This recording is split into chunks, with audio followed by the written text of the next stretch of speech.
Penyalahgunaan BBM subsidi melibatkan oknum petugas SPBU masih terjadi di Sumatera Selatan.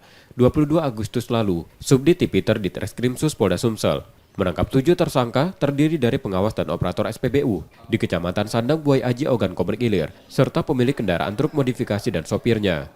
Praktik ini telah berjalan 1 tahun lebih dengan cara menggunakan barcode dari kendaraan lain untuk mendapat solar tersebut. Satu hari SPBU mensuplai 1 ton solar yang diisi berulang pada truk tangki modifikasi berkapasitas 300 liter milik tersangka pemilik kendaraan yang selanjutnya dijual eceran ke wilayah setempat dengan selisih harga Rp1.200. Satu kali pengisian, masing-masing tersangka petugas SPBU mendapat imbalan Rp20.000. Dari penangkapan ini, polisi menyita 451 ton solar. Membeli atau mengambil BBM subsidi jenis solar di salah satu SPBU di Kecamatan Sandang Buai.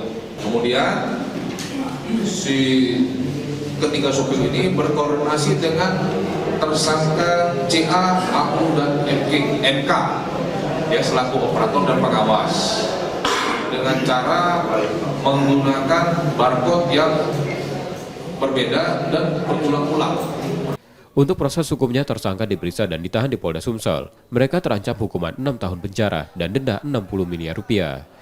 Reski Oktora, Muklas Diferensial, Kompas TV, Palembang, Sumatera Selatan.